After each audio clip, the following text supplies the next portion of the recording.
अब हम परिवार की खातिर पॉलिटिक्स छोड़ने वाले नेताओं और परिवार की खातिर पॉलिटिक्स करते रहने वाले नेताओं के बीच नैतिकता के फर्क का एक डीएनए टेस्ट करेंगे।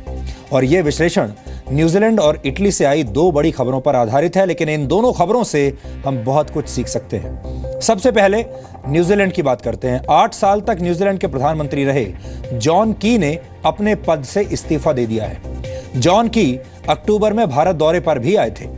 जॉन की ने प्रधानमंत्री पद छोड़ने के पीछे जो वजह बताई है उसे जानकर आप हैरान रह जाएंगे, क्योंकि भारत में नेता सिर्फ घोटालों के आरोप लगने के बाद, जेल जाने के बाद या फिर गंभीर रूप से बीमार हो जाने के बाद ही अपना पद छोड़ते हैं। आसानी से पद नहीं छोड़ते और कोशिश उनकी यह रहती है कि आखिर तक वो अपनी कुर्सी से चिपके रहें। लेकिन न्यूजीलैंड के प्रधानमंत्री ने सिर्फ इसलिए इतना बड़ा फैसला लिया है क्योंकि वो अपने परिवार के साथ वक्त बिताना चाहते हैं। भारत में राजनेता राजनीतिक और शारीरिक तौर पर राजनीति के लायक नहीं रहने पर भी अपनी कुर्सी कभी नहीं छोड़ते, जबकि जॉन की ने उस वक्त इस्तीफा दिया है जब वो अपने पॉलिटिकल करियर में सबसे ज्यादा ऊंचाइयों पर है। न्यूजीलैंड के प्रधानमंत्री ने अपने इस्तीफे का ऐलान करते हुए यह कहा कि वो अपने परिवार को वक्त नहीं दे पा रहे थे, उनके साथ समय नहीं गुजार पा रहे थे। उनकी पत्नी को अक्सर वीकेंड्स पर अकेले रहना पड़ता था और वो प्रधानमंत्री पद पर रहने की वजह से अपने बच्चों को बड़ा होते हुए भी नहीं देख पाए। इस बात का उन्हें दुख है। जॉन की ने यह भी कहा कि वो ये पद इसलिए छोड़ रहे हैं क्योंकि इससे नए टैलेंट को मौका मिलेगा। अब आप ये सोचिए कि भारत में क्या कोई राजनेता ऐसा कर सकता है? क्या आप ऐसी उम्मीद कर सकते हैं किसी भी नेता से? हमारे नेता नए टैलेंट को मौका देने के बजाय खुद कुर्सी से चिपके रहते हैं और वो अपने ही परिवार के लोगों को ऊंचे और महत्वपूर्ण पदों पर बिठा देते हैं, क्योंकि भारत के नेताओं को अपने परिवार से बाहर कोई दूसरा टैलेंट नजर आता ही नहीं। न्यूजीलैंड के प्रधानमंत्री ने अभी सिर्फ अपने फैसले की घोषणा की है। 12 दिसंबर को पार्टी की मीटिंग में वो औपचारिक तौर पर अपने पद से इस्तीफा दे देंगे। आपको बता दें कि जॉन की न्यूजीलैंड के सबसे लोकप्रिय नेता हैं और उन्होंने प्रधानमंत्री का पद संभालने के बाद न्यूजीलैंड की अर्थव्यवस्था को काफी मजबूत किया है। जॉन की ने अपने पॉलिटिकल रिटायरमेंट का ऐलान अपनी अच्छी फॉर्म में रहते हुए किया है, यानी इस वक्त असल में उन्हें अपनी सत्ता छोड़ने के लिए कोई कारण नहीं था। किसी ने उन्हें कहा भी नहीं, बल्कि सारे लोग हैरान रह गए उनके इस फैसले से। आज भारत के बड़े बड़े राजनीतिक खिलाड़ी अगर चाहें तो न्यूजीलैंड के प्रधानमंत्री से सबक ले सकते हैं। भारत के कई बड़े राजनेता ये मानने को तैयार ही नहीं होते कि पॉलिटिकल करियर में भी प्रोफेशनल करियर की तरह रिटायरमेंट एज होती है। भारत में नेता तब तक कुर्सी पर बैठे रहते हैं जब तक कि जनता ही उन्हें सत्ता से बाहर न कर दे। जनता द्वारा नकार दिए जाने के बाद भी भारत के नेता राजनीति नहीं छोड़ते, बल्कि वो अपने ही परिवार के लोगों का पॉलिटिकल करियर बनाने में जुट जाते हैं। यानी अगर किसी ने अपनी सत्ता छोड़ी भी होगी तो सिर्फ अपने बेटे या बेटी या फिर परिवार के किसी दूसरे सदस्य के लिए ही छोड़ी होगी। भारत में शायद ही किसी नेता ने परिवार और बच्चों की याद आने पर इस तरह राजनीति छोड़ी होगी। इसलिए ये बात आज गहरे मंथन की मांग करती है। न्यूजीलैंड के प्रधानमंत्री की ही तरह इटली के प्रधानमंत्री मैटेओ रेंजी ने भी अपने पद से इस्तीफा दे दिया है। मैटेओ रेंजी 2014 में इटली के प्रधानमंत्री बने थे। वो इटली के सबसे युवा प्रधानमंत्री हैं, लेकिन रेंजी ने पारिवारिक कारणों से नहीं बल्कि नैतिक वजहों से इस्तीफा दिया है। रेंजी ने इटली के संविधान में संशोधन कराने के लिए एक जनमत संग्रह करवाया था, लेकिन इटली के लोगों ने इन संशोधनों से इनकार कर दिया। जनमत संग्रह में हार के बाद इसे अपनी पार्टी की हार मानते हुए रेंजी ने अपने पद से इस्तीफा दे दिया है। आपको बता दें कि इटली में यह जनमत संग्रह सरकार के खिलाफ बिल्कुल नहीं था और उन्हें इस बात की जरूरत भी नहीं थी कि वो इस्तीफा दे दे।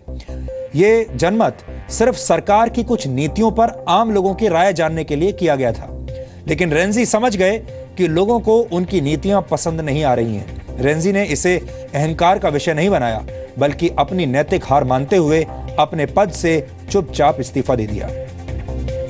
रेंजी और जॉन की से भारत के राजनेता आज बहुत कुछ सीख सकते हैं। भारत में नेता राजनीति का दामन बहुत जोर से पकड़ कर रखते हैं, टाइट पकड़ कर रखते हैं और फिर उसे कभी भी नहीं छोड़ना चाहते। लेकिन हमें लगता है कि राजनीति जनता की भलाई के लिए होनी चाहिए, अपनी और अपने परिवार की भलाई के लिए नहीं। इसलिए हमने अंतर्राष्ट्रीय राजनीति की दुनिया की इन दो बड़ी खबरों का एक साझा विश्लेषण आज किया है। यह डीएनए टेस्ट उन नेताओं को समर्पित है जो राजनीति को अपनी जान से भी ज्यादा कीमती मान लेते हैं।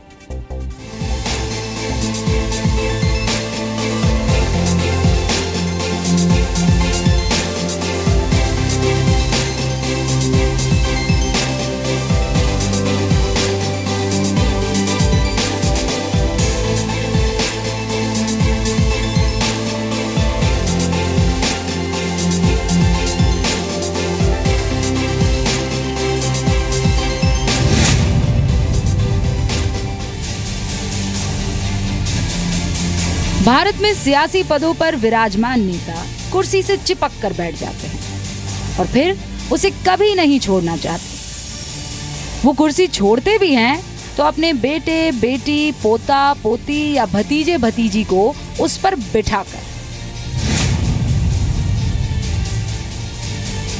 न्यूजीलैंड और इटली जैसे देशों में ऐसा नहीं होता।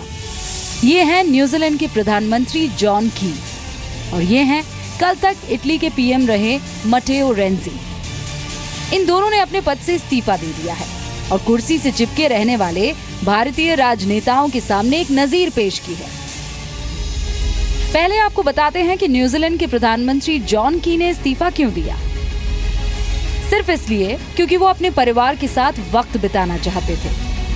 सिर्फ इसलिए क्योंकि 8 साल तक पीएम रहने की वजह से वो अपने बच्चों को बड़ा होते हुए नहीं देख पाए। सिर्फ इसलिए क्योंकि उनकी पत्नी को कई त्योहार उनके बगैर मनाने पड़े थे। Come at quite some sacrifice for the people who are dearest to me, my family. For my wife Brona, there have been many nights and weekends spent alone, many occasions that were important to her that I simply could not attend. My daughter Steffi and my son Max have transitioned from teenagers to young adults while coping with an extraordinary level of intrusion and pressure because of their father's job. I thank them for their tolerance. Brona and I are immensely proud of them. John की पर ना तो किसी घोटाले का आरोप था, ना कोई राजनीतिक मजबूरी और ना ही पद छोड़ने का कोई दबाव। लेकिन 8 वर्षों से देश चलाने की जिम्मेदारी ने जॉन की को अपने परिवार से दूर कर दिया था। लेकिन भारत में नेता राजनीति छोड़कर परिवार नहीं संभालते, बल्कि परिवार को ही राजनीति संभालने के लिए दे देते हैं।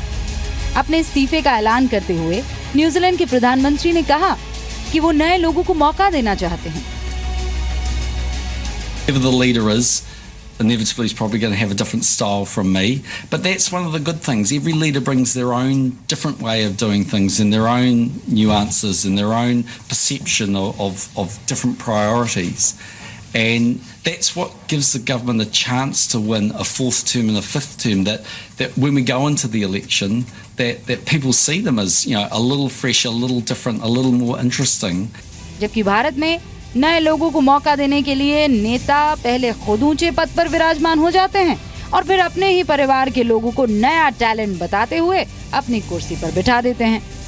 जबकि न्यूजीलैंड के प्रधानमंत्री जॉन की पत्नी बर्नो ने ही उन्हें कई बार राजनीति छोड़ने की सलाह दी थी। जॉन के बेटे एक डीजे हैं, पिता की राजनीति से दूर रहते हैं। हालांकि अपनी आलिशान लाइफस्टाइल के लिए इन्हें कई बार आलोचनाओं का सामना भी करना पड़ा है।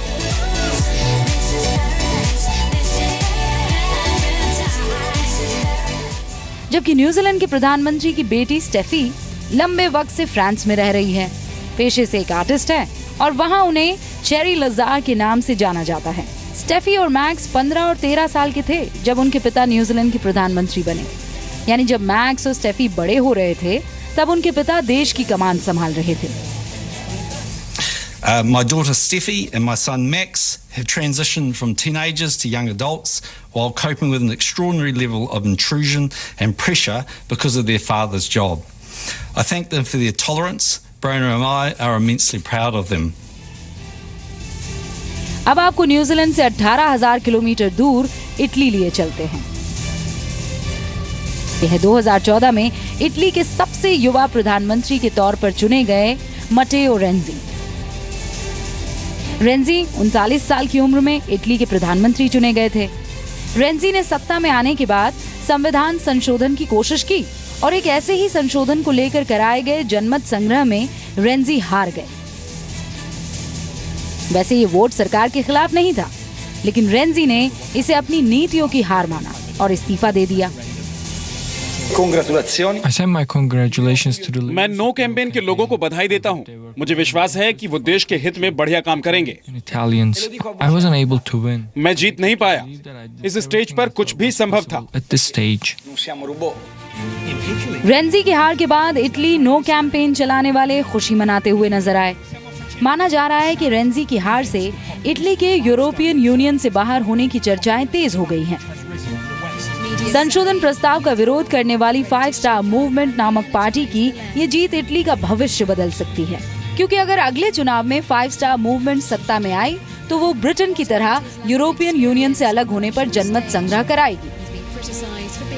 भारत में राजनेताओं को राजनीति में रस आता है, इसमें कोई बुराई नहीं है, लेकिन राजनीति का मतलब आजीवन कुर्सी के मोह में पड़कर उसी का होकर रह जाना नहीं है। राजनीति का मतलब है नैतिकता को सर्वोपरि मानकर लोगों के हित में काम करना। ब्यूरो रिपोर्ट, जी मीडिया। राजनीति में ऐसे फैसले लेने के लिए नैतिकता की जरूरत होती है, लेकिन भारत में राजनेताओं के बीच नैतिकता सिर्फ एक खोज बनकर रह गई है। भारत में 1970 के दशक में फिल्मों में भी नैतिकता की काफी अहमियत होती थी। नायक अपराध करने के बावजूद लोगों का दिल जीत लिया करते थे, क्योंकि वो अपराध किसी नैतिक वजह से करता था। जनता उन नायकों के लिए खड़े होकर तालियां बजाती थी जो अमीरों की तिजोरी से धन चुराकर गरीबों में बांट दिया करते थे। लेकिन जिस तरह अब फिल्मों में भी नैतिकता के दर्शन नहीं होते, ठीक उसी तरह भारत की राजनीति से भी नैतिकता अब गायब होती जा रही है।